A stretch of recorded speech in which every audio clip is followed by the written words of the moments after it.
नक्सली में नक्सली हैं हम नक्सली हैं। मतलब ये लोग एक्सीलेटर समझते हैं स्टेशन का, रोजी रोटी नहीं समझते। हम विकास का मतलब क्या समझते हैं उसको हमने संसद में रख दिया और इसी दिशा में जो है 5 साल काम होगा किसानों के लिए, दुकानदारों के लिए, छात्र युवाओं के लिए करते हैं। और पूरे देश में जातीय जनगणना हो और जिसकी जो संख्या है उसके आधार पर आरक्षण मिले। नक्सली हैं हम नक्सली हैं। इससे पहले भी आपने चुनाव के पहले भी स्वीकार किया था। बार बार बोले हैं कि हम नक्सली हैं। फिर भी जनता पर कोई असर नहीं हुआ, आप चुनाव जीत गए। अरे जनते तो लड़ाई लड़ने के लिए भेजा है। अंतिम सवाल रहेगा सम्राट चौधरी के पगड़ी को लेकर। सम्राट चौधरी आरा से नवनिर्वाचित सांसद कॉमरेड सुदामा प्रसाद जनता के बीच में जा रहे हैं और लोगों को उनको धन्यवाद ज्ञापन दे रहे हैं। जो लोगों ने अपना कीमती वोट से सुदामा प्रसाद को विजयी बनाने का काम किया, उन लोगों के बीच जाकर सुदामा प्रसाद का धन्यवाद और अभिनंदन कर। स्वागत है सर आपका और हमारे तरफ से बधाई भी है। सर क्या कहिएगा, जिस तरह से अभी संसद में आपका जो अभिभाषण था सोशल मीडिया पर पूरा चर्चा का विषय बना हुआ है और लोग कह रहे हैं कि पहली बार भोजपुर की आवाज़ को कोई सांसद बना है जो संसद में उठा रहा है। तो हमारी विकास की यही दिशा है।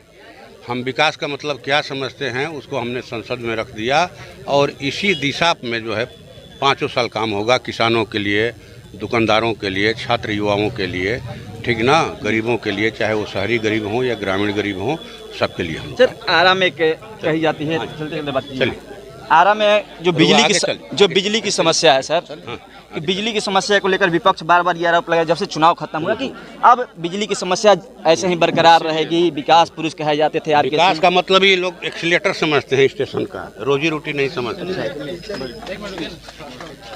विकास का मतलब रोजी रोटी होता है, रोजगार होता है, खेती होती है, व्यवसाय दुकानदारी होती है, ठीक ना जी। एक्सीलेटर नहीं होता है। इस चीज़ को भोजपुर की जनता ने साबित कर दिया। सर आए थे यहाँ पर विजय सिन्हा और उनका कहना है कि आरा की जनता ने यहाँ से एक नक्सली कहिए तो उग्रवादी को जितवा कर भेज दिया है। और नक्सली हैं हम नक्सली हैं। इससे पहले भी आपने चुनाव के पहले भी स्वीकार किया था। बार बार बोले हैं कि हम नक्सली हैं। फिर भी जनता पर कोई असर नहीं हुआ, आप चुनाव जीत गए। अरे जनते तो लड़ाई लड़ने के लिए भेजा है।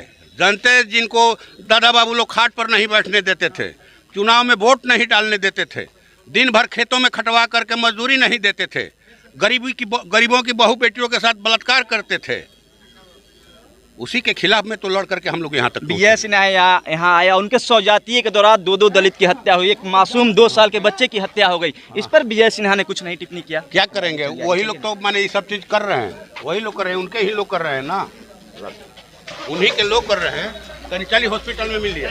हाँ क्या कहते हैं बोलिए सर। आरक्षण के विषय पे क्या रहेगा, जो 65 आरक्षण के मुद्दा है उसको लेकर क्या? हम आरक्षण का समर्थन करते हैं और पूरे देश में जातीय जनगणना हो और जिसकी जो संख्या है उसके आधार पर आरक्षण मिले, नौकरी में मिले, जमीन में मिले, व्यवसाय में मिले, ठेकेदारी में मिले, सब जगह संख्या के आधार पर। एक अंतिम सवाल रहेगा सम्राट चौधरी के पगड़ी को लेकर। सम्राट चौधरी कहा करते हम उस पर कुछ नहीं कहेंगे, उस पर वो उनकी निजी मामला, पगड़ी बांधते हैं खोलते हैं, हम क्या करते। चलिए देखिए, आरा से निर्वाचित सांसद है कॉमरेड सुदामा प्रसाद से बातचीत हो रही थी। बातचीत में ये जनता के बीच जा रहे हैं और जनता को उनका अभिवादन कर रहे हैं कि उन्होंने एक रोड सड़क से संघर्ष करने वाले व्यक्ति को सदन में भेजने का काम किया। इससे पहले सुदामा प्रसाद तरारी विधानसभा से 2 बार के विधायक हुआ करते थे। इस बार 2024 के लोकसभा के चुनाव में सुदामा प्रसाद को आरा की जनता ने चुनकर संसद में भेजने का काम किया। और सुदामा प्रसाद का जो कुछ दिन पहले संसद सत्र चल रहा था उसमें अभिभाषण जो है था वो वायरल हो रहा था काफ़ी तेज़ी से सोशल मीडिया पर। कहिए तो चर्चा का विषय बना हुआ था कि जो आरा के लोग सदन में वीडियो तक नहीं देख पाते थे, एक आवाज़ तक नहीं सुन पाते थे, एक नाम तक नहीं सुन पाते थे आरा का, वो आज आरा की लड़ाई संसद में लड़ी जा रही है यहाँ के सांसद महोदय के। बाकी इनकी बातों को आपने पूरा सुना। क्या प्रतिक्रिया रहेगी, प्रतिक्रिया कमेंट बॉक्स में आकर लिख दीजिएगा। मेरा नाम नीतीश, आप जनता हट और प्रसमित लाइव में देख रहे हैं। बहुत बहुत धन्यवाद।